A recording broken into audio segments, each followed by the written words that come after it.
What up, LC heads? Is Knuckles good? Yeah, he's very good, and I think he's the character from this collab that's the most interesting. He's a whole lot of tank, and it's actually decent damage, and it's applicable all around. It's a lot of good damage percent increases under conditions that are very easy to activate and control. Hey, I'm close to you, I do a bunch more damage, and I take less damage from you. So percentages are also what we want for like guild versus guild and for, you know, the PvP type stuff instead of damage caps. So he's really tanky. You know, he can do something with guard. I don't know how much yet. I still have to test it. Guard has a low percentage, but hey, he takes even less damage with one of his transcend abilities while he's guarding. See if we can do anything with that. His skill kit's fun to play. He can combo with himself fairly good, and what's really cool is he has a kind of custom type of flinch proof, because what this guy's going to do is put up a shield around him. As long as you can keep chaining his S1, S2, and S3, you have 3 seconds of shield up, pretty much flinch proof in between then, where you can throw abilities and they're not going to be interrupted because, well, you know, you have a shield up. So very cool. I dig that, and it's a way to give a unit flinch proof and let them get their damage through without actually putting flinch proof into their traits. It's also applicable all over the place, and because he puts up a shield for himself, he plays really well off of the Sonic mechanic, which is a coin thing. You know, you hold on to coins, you take less damage, you do more damage, and you can cash in your coins to come back to life, I think up to twice per wave, something like that. Either way, he can take advantage of that, and it works out very well for him, I think.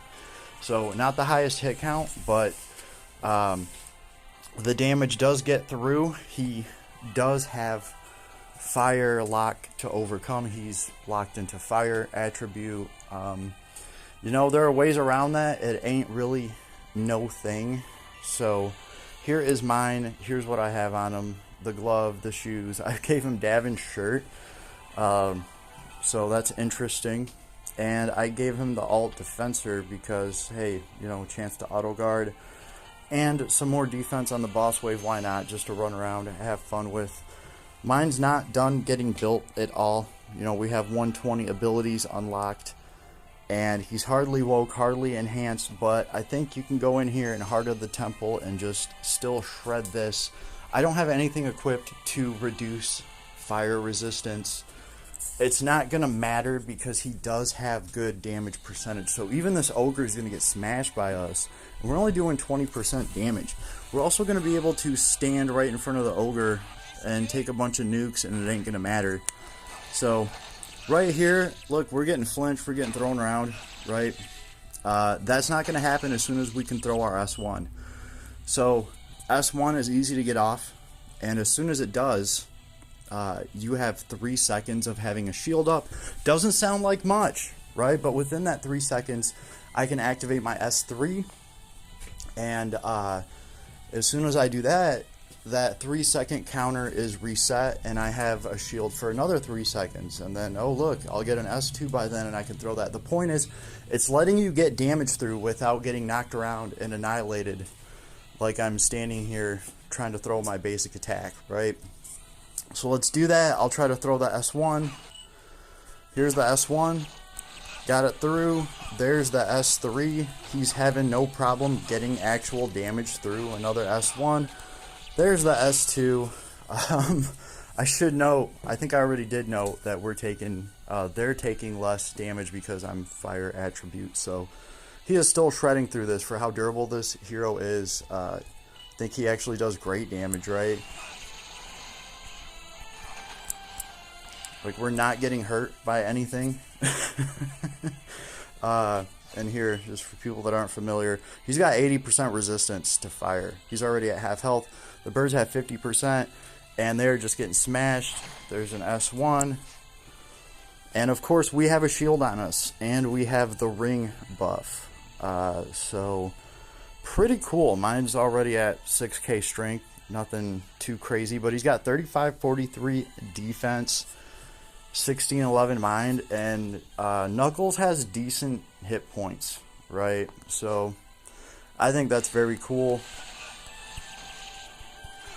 You'll also notice Sky High is triggering all the time on him, so that is another easy way to add damage to him. That's going to be pretty much applicable to anything besides, you know, the birds are flying and everything, but he still knocks people up into the air. It doesn't have to be by much. You'll still get that to activate and you'll get some damage out of it. And oh yeah, I should note, the travel he has is pretty damn good, okay? He can nuke a team with his S2. He can travel with it. Like, here's the Ogre. We'll do an S1, he'll have to run over here. See, he runs and then he can dash. The S2, on the other hand, he can really jump far with that thing. So this one's casting something. We're across the screen. S2, and we just cleared this whole miasma puddle, right? You just pretty much teleport right above your enemy and drop down on them and smash the shit out of them. And Sky High does activate, right? Oh, yeah, he did. He died. And we do have a shield. You know, we're not flinching from damage. So it's cool. He can move around with his ability. I like the S3. Yeah, I think it's great. He is a very cool hero. Dare I say powerful. Definitely. And hey, you know, there's also Treasure Hunt on top of this. So I think he's nifty. Leave me a comment. Let me know what you think. I also got Tails. It was brutal, but Tails is cool just for the support, and it is nice to have. It is nice to have some nostalgic characters like this running around. It's cool that Knuckles is useful all over the place. You know, you can still use him for farming down the road. But yeah, I dig what they did with him. I really do. You know, not the most damage in the world, but applicable everywhere. Easy to proc, damage boosts, you know. And tanky as hell, and we'll see if we can do some kind of niche builds with him. We will see, right? We you know, gotta actually run the character around and see what all we can do with him. But I'm liking what I see right off rip, right off the bat. He's smashing the Ogre no problem. You know, some heroes are like good at this level or that level because they have like the killers and the slayers or the specialized damage for those levels. He seems to do alright everywhere so far. So again, leave me a comment, let me know what you think. I'll see you on the flip side later, everybody.